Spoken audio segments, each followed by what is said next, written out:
Yang di-Pertuan Agong telah menitahkan menghadap Speaker atau Yang di-Pertua Dewan Rakyat Negara dan timbalan mereka. Jadi saya nak mula dengan meminta rakan-rakan membaca secara teliti kenyataan Istana Negara. Saya mohon saudara-saudari meneliti 3 rangkap utama dalam kenyataan Istana Negara. Ya. Pertama, mengulangi gesaan supaya Parlimen diadakan secepat mungkin. Bagi yang cerdik, bagi yang tidak mutabelit kenyataan dan arahan, tahu secepat mungkin berulang kali, berbulan ini menyebut secepat mungkin. Janganlah menteri yang agak keterlaluan kalau saya sebut, ya, angkuh, sombong, biadab, nak bawa teori Ogos lah, September lah dan sebagainya.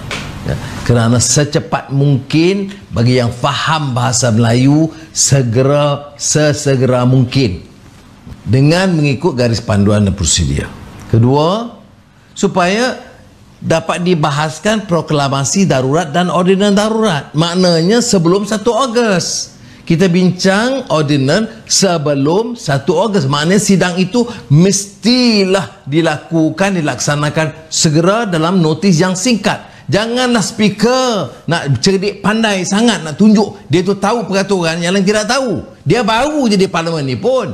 Dan peraturan membolehkan beliau menetapkan dalam keadaan dan kes tertentu menyegerakan sidang parlimen dengan kelulusan Perdana Menteri, ya, iaitu supaya dapat dibahaskan sebelum tamat peristiharaan darurat 1 Ogos.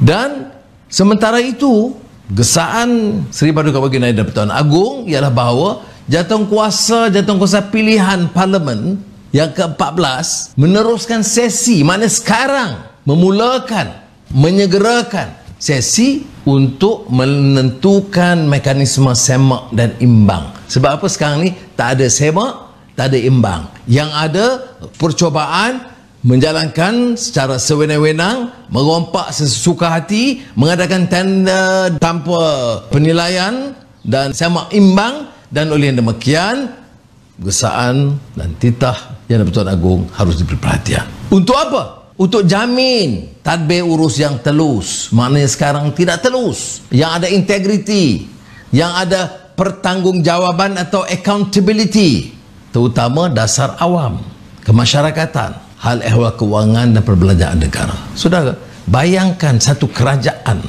tidak terasa malu dan diaibkan bila Seri Paduka Baginda di-Pertuan Agong terpanggil untuk memberi gesaan yang sedemikian, kerana saya yakin Yang di-Pertuan Agong hanya menyuarakan pandangan majoriti ahli parlimen dan majoriti rakyat negara ini yang lebih faham derita mereka, kesukaran mereka, tidak angkuh dan sombong seperti mana kita lihat jawapan demi jawapan yang dibuat oleh menteri-menteri dan pimpinan dalam negara kita, termasuk Peguam Negara dan Di-Pertua Dewan Rakyat dan Dewan Negara.